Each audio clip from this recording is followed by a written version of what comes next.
Welcome to Mission Evolution Radio Show with Gwilda Wiyaka, bringing together today's leading experts to uncover ever-deepening spiritual truths and the latest scientific developments in support of the evolution of humankind.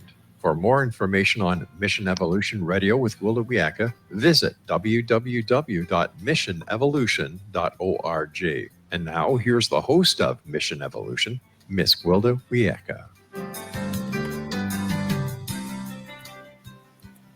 Chronic diseases are undeniably on the rise. Considering medical advancements, why is this the case? What are we missing? Mission Evolution Radio Show is coming to you around the world on the X Zone TV channel, xztv.ca. Joining us this hour to hopefully shed some light on the issue of rising chronic illness is Dr. Michelle Gamble. Dr. Gamble is the co-founder and director of ITAV Ministries and Sankofa Healing and Enrichment. She's the author of Creating a Happier, Healthy You, educator, mentor, and speaker who specializes in assisting persons with chronic illnesses to transform their health. Dr. Gamble has been a professional educator for over 25 years and a healthcare provider for over 20. She has a bachelor's in mathematics and English with an emphasis on secondary school education, a master's and doctorate in naturology. Dr. Gamble is a board-certified alternative healthcare provider with advanced training and certification in various areas of health. Her website, theholistichealingdoctor.com. Dr. Gamble, thanks for joining us on Mission Evolution. Thank you for inviting me to share with your community. This is just such an important topic. You know, we're kind of getting sicker instead of better, it seems like to me, but then that could be just me. I understand you're not a medical doctor, are you? No, I am not a medical doctor, so I do not diagnose, treat, cure disease. But I am, in the spirit of what it actually means to be a doctor, which is to be an educator. And I think, unfortunately, we've kind of lost sight of that first primary responsibility of doctors. And now medical doctors are not really in the game of educating, which is what the word doctor actually means, to educate, to pull out of. So your bio states you have a master's and a doctorate in naturology. What is naturology? Well, naturology is actually the study of nature's cures. Several years ago, I initially thought that I was going to go down the route of being a medical provider. And I started out actually in terms of taking courses in nursing. And then I quickly realized that none of this stuff really agrees with me in terms of what I felt the health and healing journey needed to be. Subsequently, when I decided to go the path of becoming a provider, I started to explore what the different options were. This is before the age of functional medicine and things of that nature. And at that time, there were several schools that were focused on exactly that, nature's cures. Unfortunately, the majority of those schools are no longer in existence. But the other thing that I had to consider was that in terms of looking at helping people to heal, I wanted a program that looked not only at the physical, but also the mental, emotional, and spiritual. And the only school that I could find that did all of that was American Institute of Holistic Theology. And they had a program in naturology, which, as I said, is no longer available. That's regrettable. So you're a board-certified alternative healthcare provider. Tell us a little about that. So when it comes to looking at certification programs, there are different organizations that will look over your schooling and life experiences and things of that nature. And then they have a board that reviews your application. So my application was submitted to the American, it's been so long, the Association for Alternative Providers. And that was the board that approved my ability to be board certified in the area of helping people in alternative pathways. So, what is a holistic healing doctor? Well, I guess if you ask that question to 5 people, you'll get 5 different answers. So I have to, you know, put this in terms of what I define a holistic healing doctor is, which is someone who helps people to progress on their healing journey mentally, emotionally, physically, spiritually. What I share with people all the time is that a holistic practitioner, a holistic provider, is one who looks at the entire person, one who recognizes that the healing journey is not simply a matter of managing symptoms. It's really about helping that individual to go within and to access his or her own ability to heal. In fact, all healing comes from the individual and his or her relationship with his or her divine creator. And so when we look at the word holistic, it's about becoming whole. And the only way that we can become whole is to address not only the physical, but also mental, emotional, and spiritual. You know, we live in a world where to speak about God is like blasphemy. No one wants to talk about the fact that we didn't just arrive on the scene, the fact that we are wonderfully, divinely designed, created beings.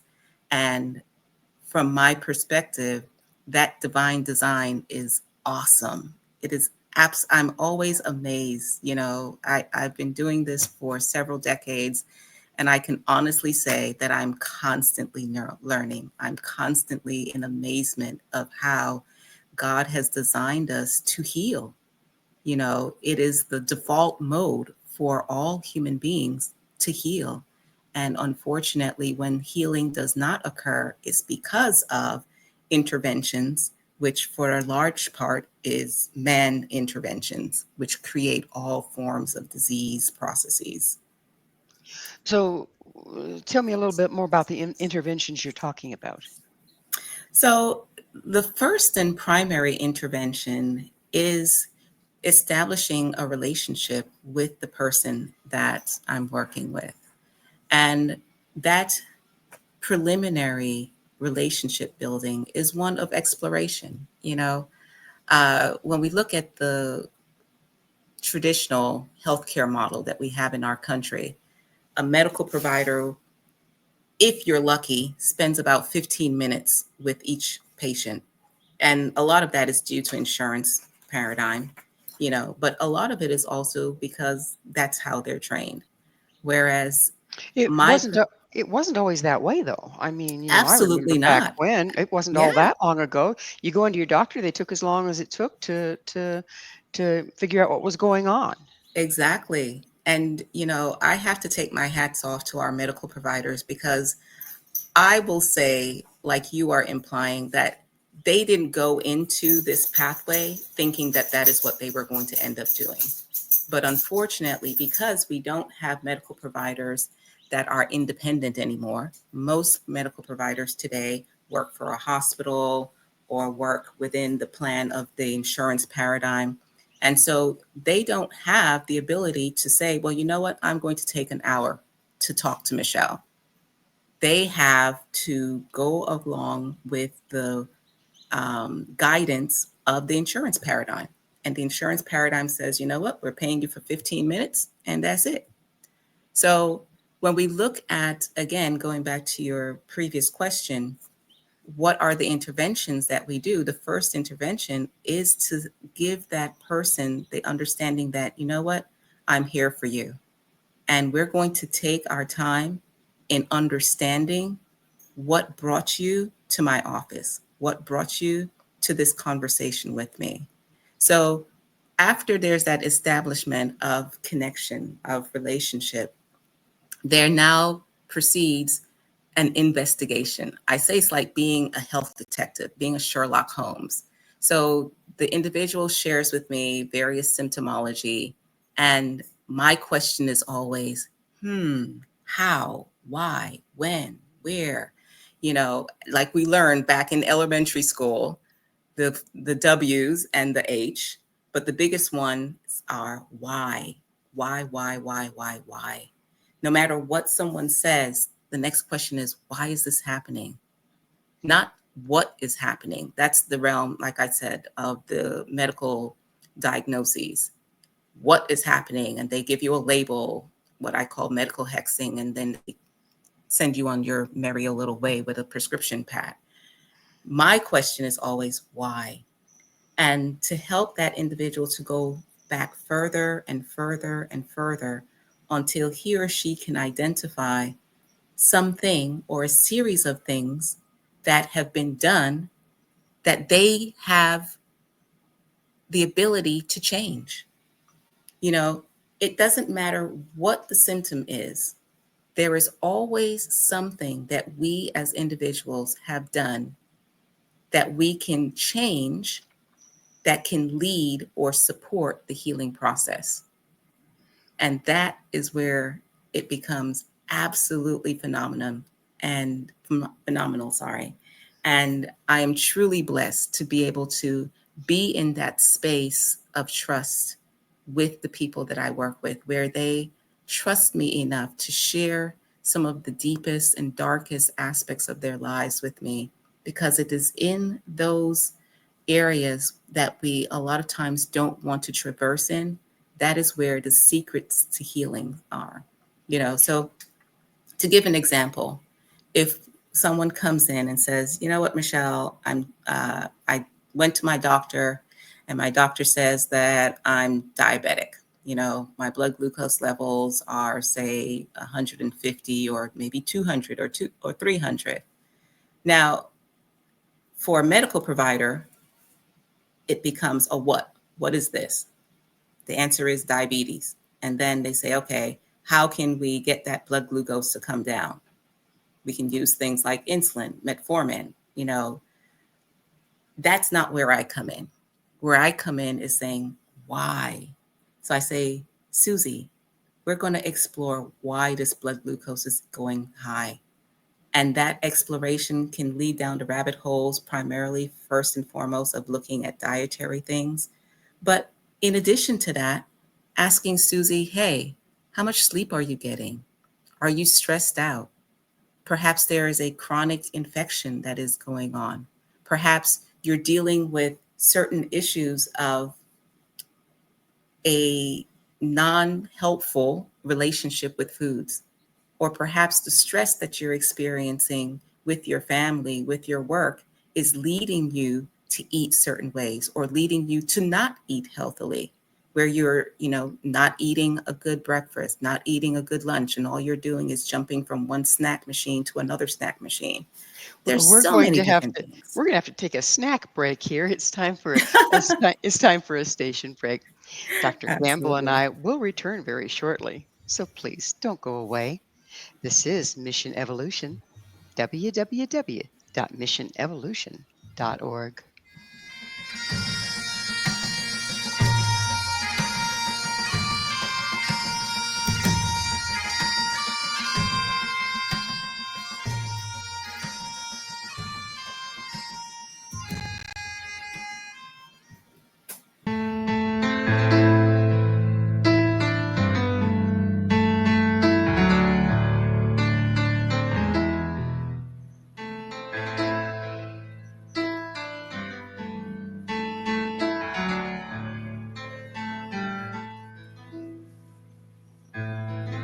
The end has come, the night has fallen.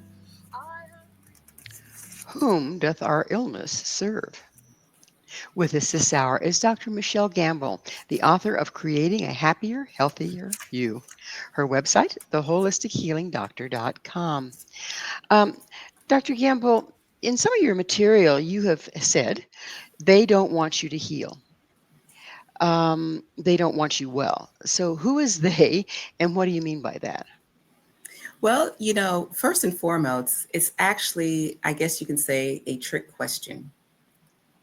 And the reason why I put that, or I phrase it in that way, is because we live in a society where we are overwhelmed with a victim paradigm, a victim mentality, where we think that whatever is happening in our world that isn't the way that we want it to be is because of someone else.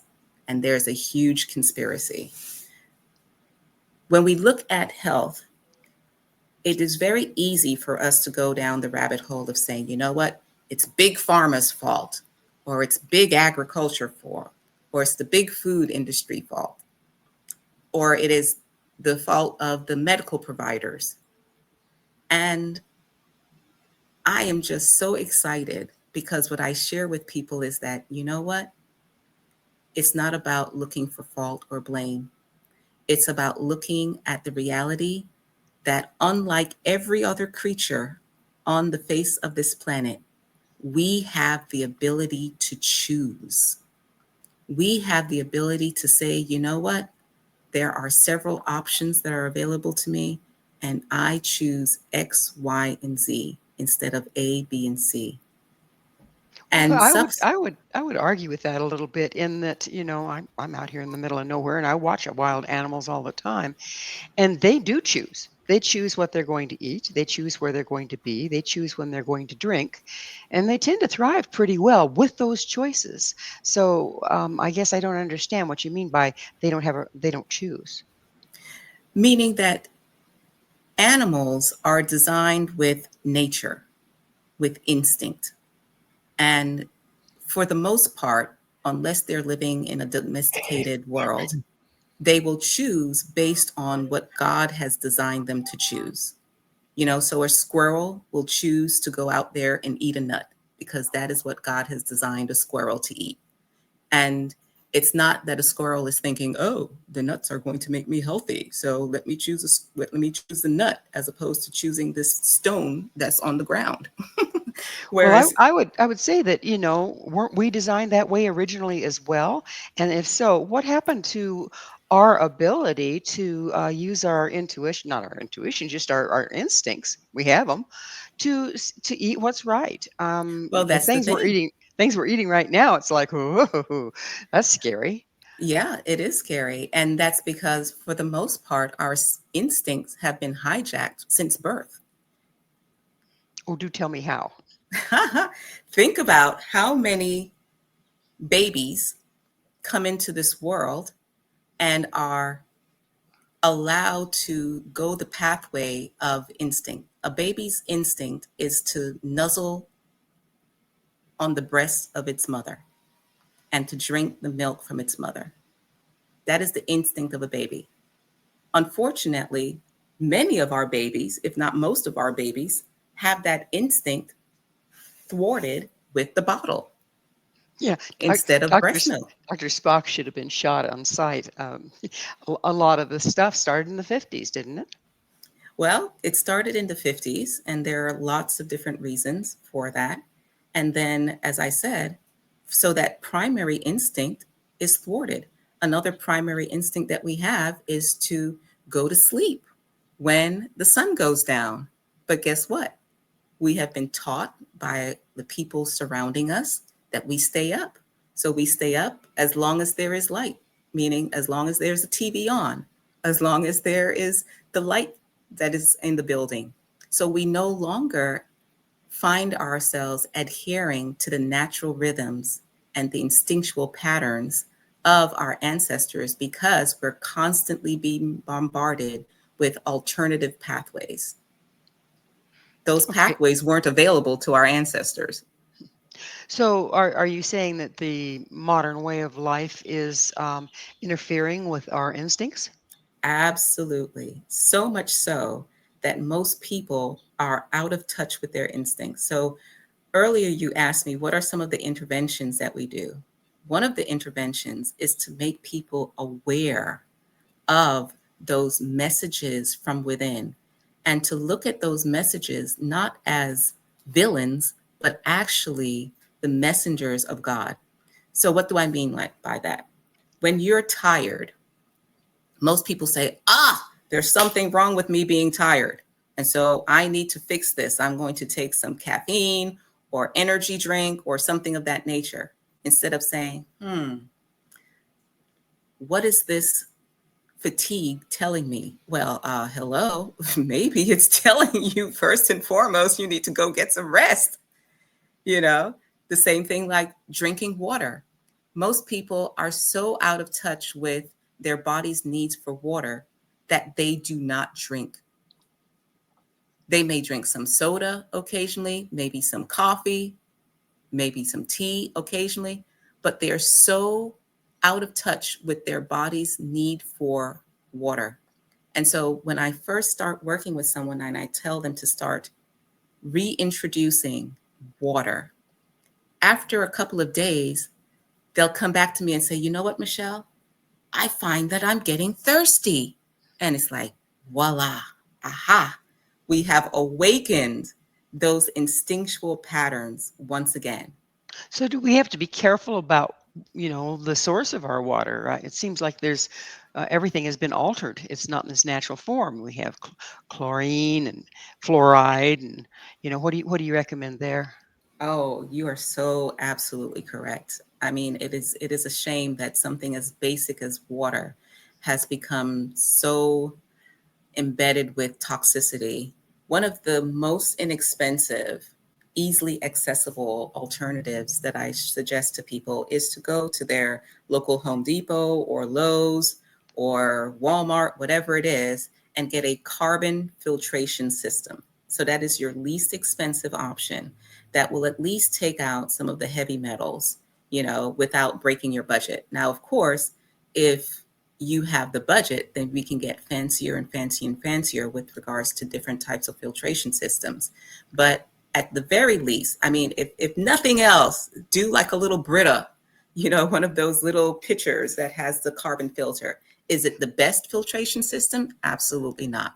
But it is definitely better than nothing. And the reason why I say to go down that pathway as opposed to buying gobs and gobs of water in water bottles, Now, do I drink water in a water bottle if I'm out on the road and I don't have anything else? Absolutely, because you know what? I need some water as opposed to no water.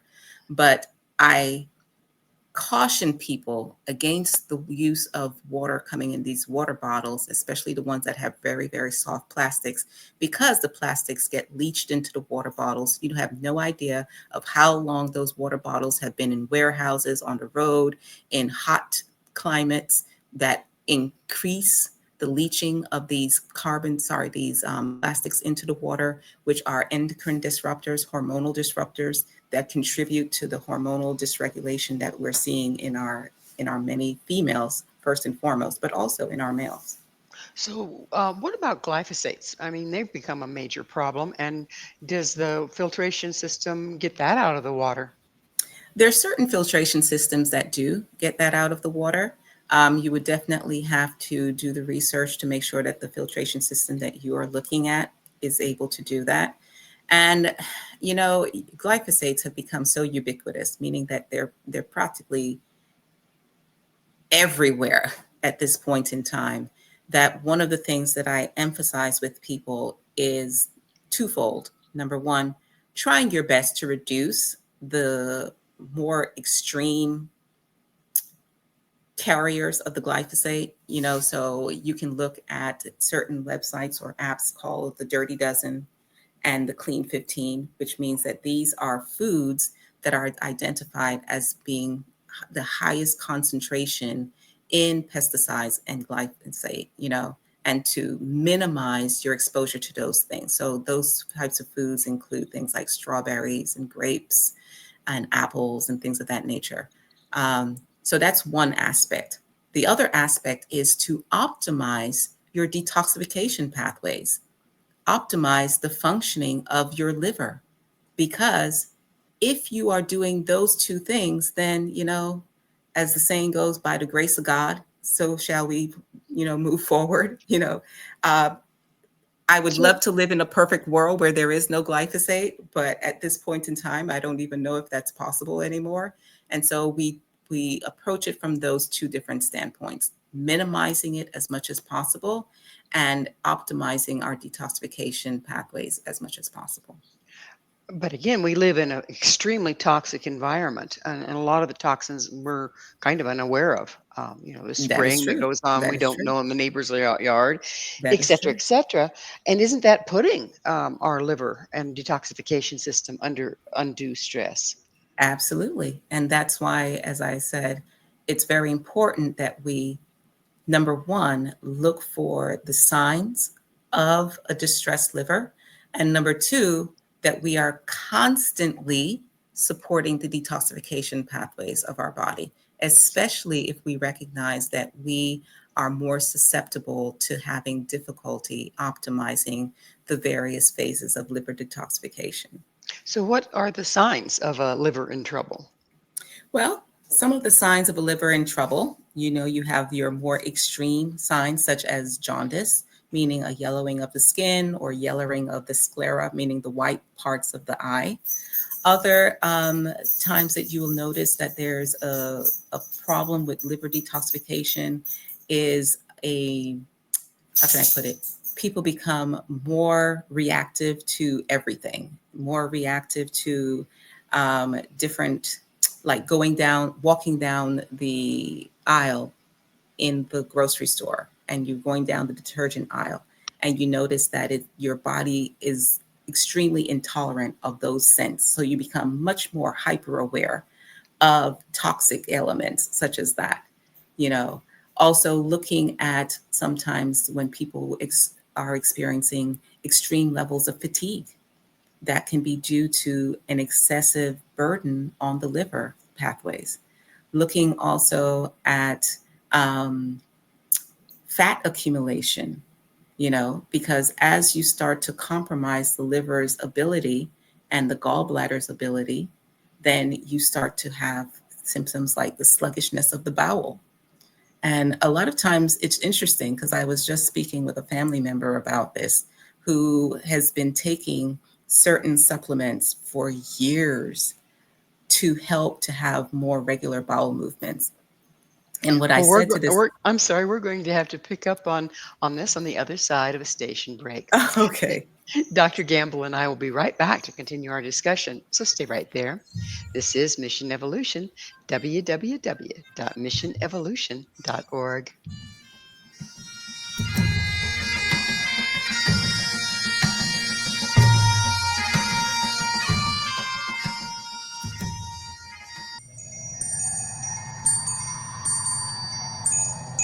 I've been broken, shattered, cast to the wind. I am scattered upon the wind.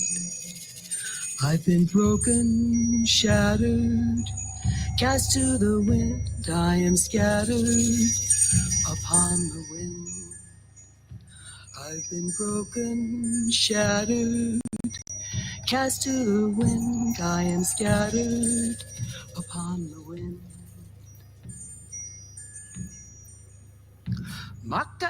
Makaina, Makaina, Makaina, Maka, carry me home. Is your design divine?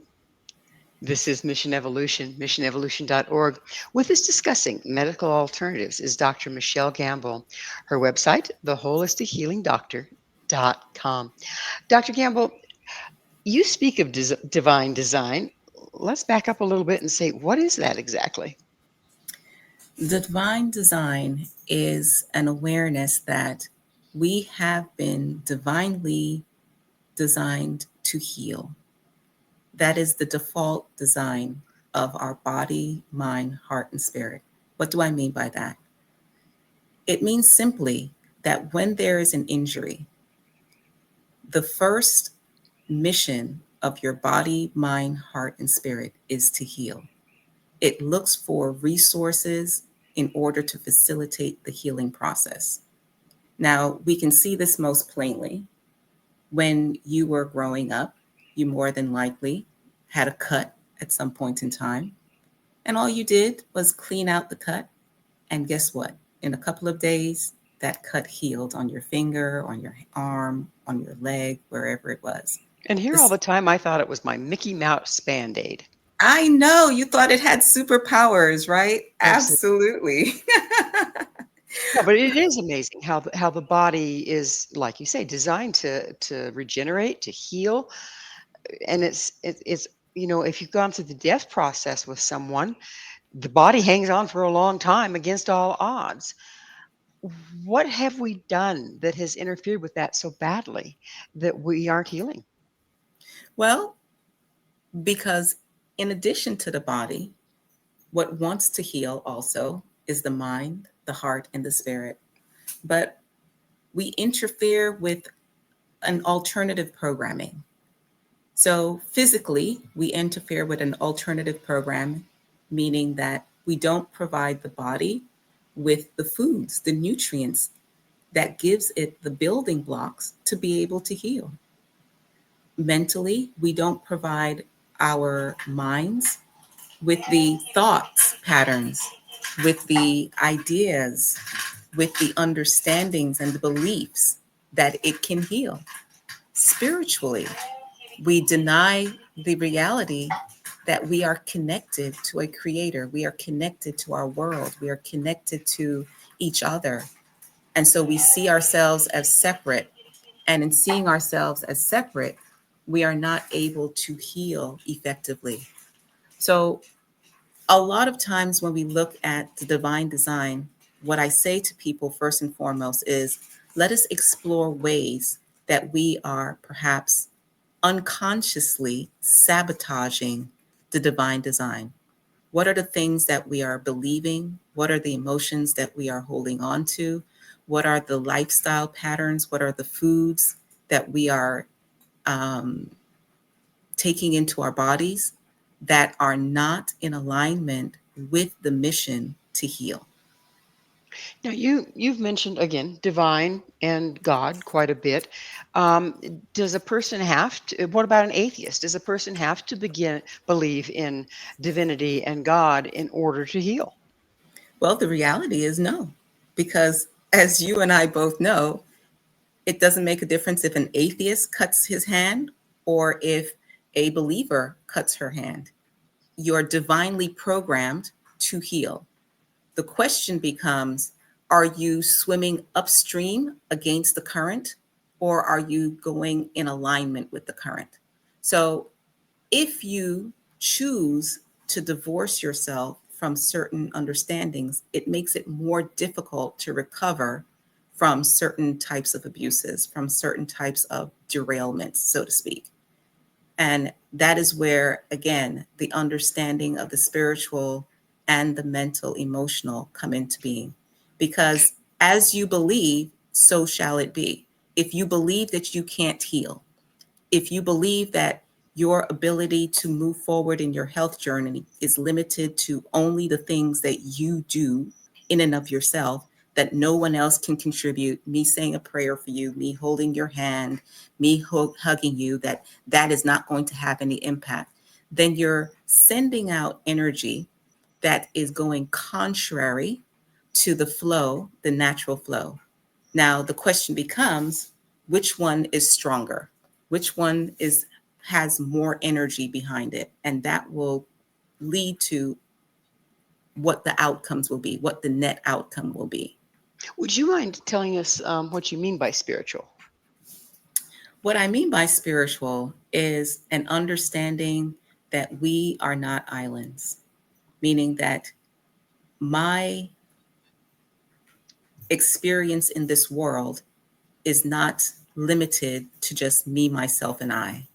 That my experiences in this world include and are connected to the experiences of other people, of communities, the country, the world, and all that has been, all that is, all that will be, and to have an understanding that not only are we all connected, but we are all created to be on this journey together.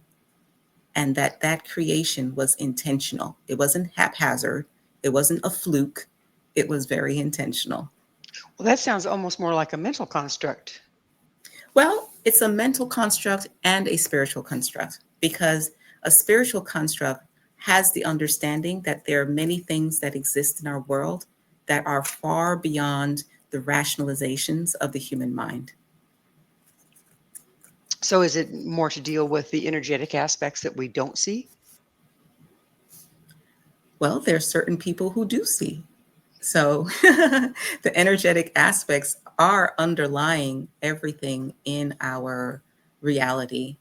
And then there are other aspects of reality that move even beyond, quote unquote, the energy that we can see and that some people are not able to see. At this point, a lot of us are, well behind the power curve. I mean, we've been brought up for generations, um, doing okay in certain regards, and now I think we've modernized ourselves into a corner. So when you find you're dealing with someone that's, on a lot of drugs, has a terrible diet, is really down, right? No exercise, and they're really beat down, on all levels.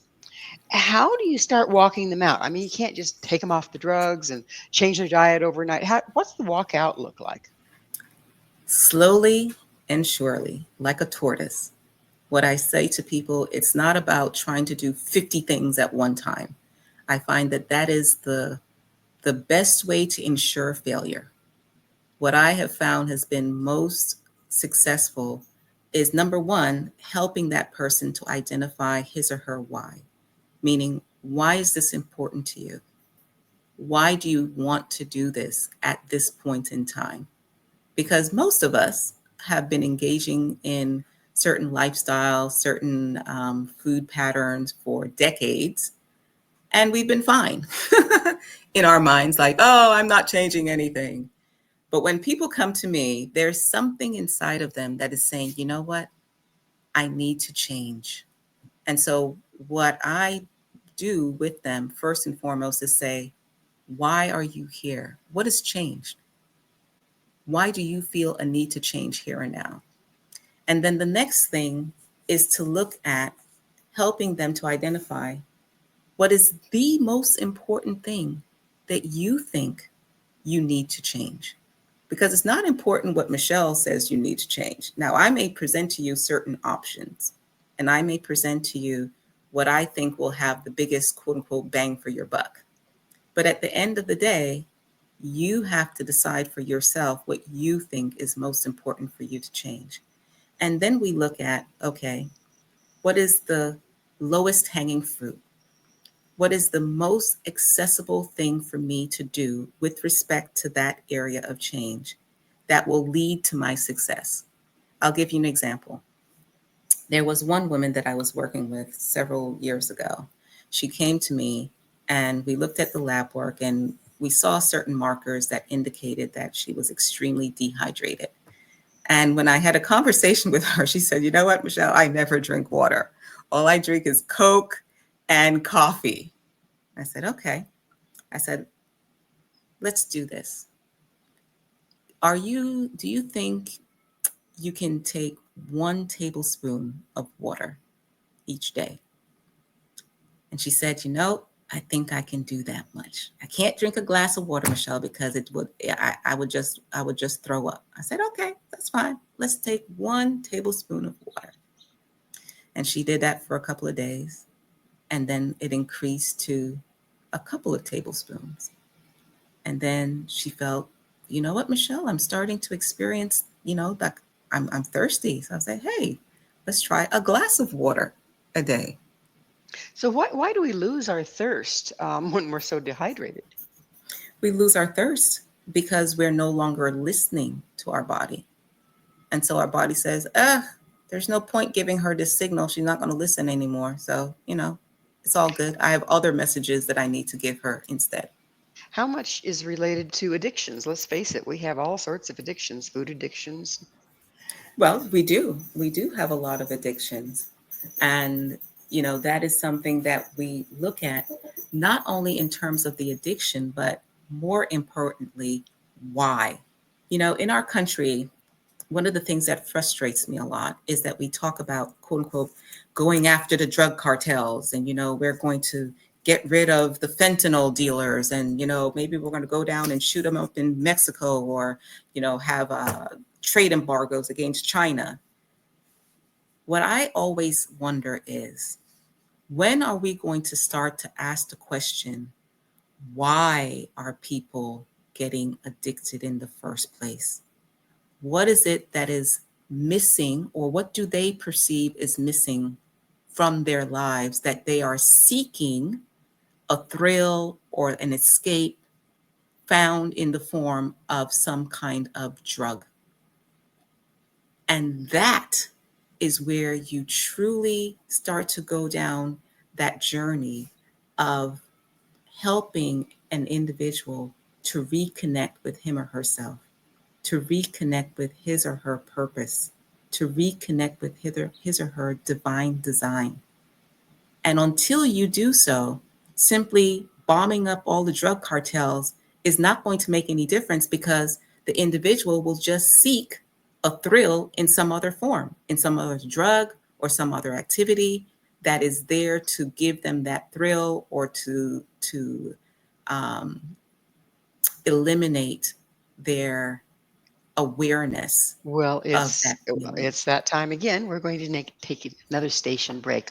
Please stay with Okay. us as Dr. Gamble and I continue to explore healthcare alternatives. This is Mission Evolution, www.missionevolution.org.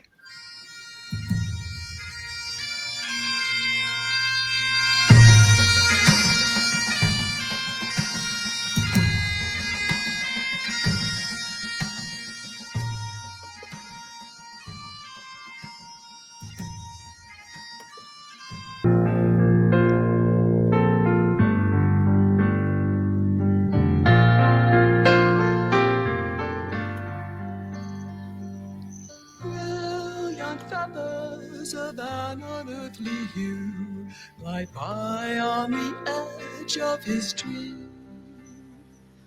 A whisper of touch, an unheard song. Rose bird takes flight, prompted by his broken heart. Fly high, sweet Phoenix. Aren't we built to last? This is Mission Evolution, missionevolution.org. We're continuing our discussion with Dr. Michelle Gamble. Her website, theholistichealingdoctor.com. Dr. Gamble, there's been a lot of talk lately and, scientific studies indicating that we inherit a lot more through the DNA than what was originally thought. And then they go into epigenetics and all this fun stuff. But, now they're finding that trauma is passed down through the family line, so that a person can be carrying trauma that, they've not experienced, but it was in their DNA. Does the same hold true for addictions and tendencies towards not taking care of ourselves, or tendencies towards illness, or tendencies towards not being able to hear our promptings as to what's our what's good for us to eat and that sort of thing? Huh? I tell you, you asked the age-old question of nature versus nurture, and I don't know if we'll ever come to an agreement about which one is more impactful than the other. What I can say is that the beauty of, quote unquote, the divine design is understanding that regardless of where you started, that does not dictate that that is where you have to end. You always have the ability to transform the different areas of your life. What do I If mean by we that? Go if ahead. we transform the different areas of our life in our lifetime, Mhm. is that going to possibly reverse the pass down of the DNA damage? Absolutely. In fact, that was one of the main themes of my first book, Mommy, Birthing the Goddess Within for Our Children's Sake. That understanding of working on the trauma patterns in our lives so that we don't pass down those patterns to others. That is one of the reasons why our nonprofit organization, It Takes a Village Ministry, is actually creating a healing sanctuary for the military women and their children, in order to help these families to be able to stop passing down the legacy of trauma, to be able to teach not only themselves, but also their children ways of working through life experiences without holding on to the emotional anchors of the past. Trauma is not simply the experience, the adverse experience that someone may have. Trauma is the relationship that we have to those experiences. And unfortunately, many times we maintain those relationships, those anchor holdings to the events of the past instead of allowing ourselves to break free from those patterns, allowing ourselves to step into a new pathway of generating and sustaining new behaviors, new thought patterns, new belief systems that will help us to heal and help our subsequent generations to become more resilient. So what happens if we are, and most of us are to some degree or another, anchored into past trauma, and what happens to our health in the present moment if we're anchored into past trauma? Well, as the ACEs studies have shown us, if we allow ourselves to maintain that anchoring with past trauma, it will, and it probably already has affected our physical health and well-being. The ACEs studies show that individuals, now the ACEs, is adverse childhood experiences. It's a study that was done, and it's based on a little quiz that has 10 questions that asks things such as, when you were growing up, did you experience situations that threatened your well-being, like abuse, whether it be verbal or physical or a combination of the two? So it has those types of questions. And what they've found is that when you have people who answer affirmatively to 4 or more of those 10 questions, there is a tendency of increasing the risk of chronic illnesses, such as diabetes, hypertension, and things of that nature. And there are a lot of different reasons for that happening. So what we look at is, okay, you may have had those experiences in your past, but now how do we create or should I say, how do we increase the resiliency score? Because the other testing that should be done in companionship with the ACEs is what's called a resilience quiz. And a resilience quiz asks questions such as, when you had that experience, was there someone that you were able to talk to? Was there someone that you trusted? So it gives you a series of questions that speak to whether or not you had the environment to be able to buffer the poison from those adverse events. So the same is true if you are now an adult or a teenager or whatever it is, where you can acknowledge that that is the anchoring of the past. You now have the ability, with some assistance, to build those resilience quotients so that you can, number one, break away from that anchoring, and number two, create the strength and the fortitude to move through life and not recreate that same trauma pattern. That seems to be the real ticket right there, because we do tend to recreate it, don't we? Absolutely. If we don't have the adequate resilience behavioral patterns or the support mechanisms, then we absolutely do recreate those same trauma patterns. Because again, it's not about the event, it's about the relationship, it's about the behavioral patterns that we create with regards to those types of events. So let's change gears just a little bit. What is nature's supremacy? Nature's supremacy is understanding that above all, nature takes the cake. What does that mean? When I work with someone, I say to them, you know what? This is what Michelle thinks based on my experiences. But guess what? Nothing means anything if your body responds in a different manner. So I can say to someone, you know what? I think that you would really benefit from taking some milk thistle because milk thistle has been known to be very nourishing to the liver and to help subsequently with detoxification. Now, if that person consumes some milk thistle tea and says, "Oh, Michelle, after I drank that tea, I just felt nauseous." Michelle says, "Well, you know what? We're going to listen to what nature is saying, because for some reason, and we may have to do a little bit more detective work, milk thistle is not agreeing with you. And so we are going to say that nature is supreme. If nature says yay, we go for it. If not, we don't." And the So other are there thing, go are ahead. there are there any studies following nature's supremacy and approaching it that prove that this works? Well, I don't know if it's a matter of studies in terms of, your double blind placebo studies. And in many respects, to me, it's irrelevant. What's important is what is beneficial to the individual. There's no reason for me to say to that individual, "Oh, well, the studies say that, milk thistle is going to be optimal for your liver," if that person is throwing up when they're drinking the milk thistle tea.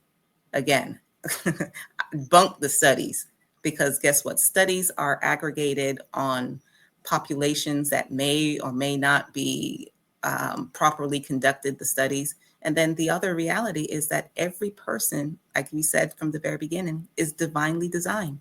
Everyone is unique. There are no two people that are exactly identical. No two people, even your identical, so-called identical twins, they are not identical. And so it would be folly to take on a different religion and believe that just because the science says X, Y, and Z, that we should have that be supreme as opposed to an individual's experience. So in short, there are no studies that support this approach. I wouldn't say that there are no studies. What I would say is that centuries of cultures around the world have had this approach of recognizing that nature is supreme, that we adhere first and foremost to what nature is dictating. Centuries. When you look at ancient Chinese culture, when you look at ancient Indian culture, even when we look at ancient European cultures, there has always been a reverence for the patterns of nature. When we look at herbology, when we look at homeopathy, these are all predicated on understanding that nature rules and that we adhere to the certain rules of nature, just like gravity. We don't have to have a study on gravity to know that if I jump out of a building that's 10 stories tall, I'm probably not going to make it to the bottom and be able to walk away. I don't need a study.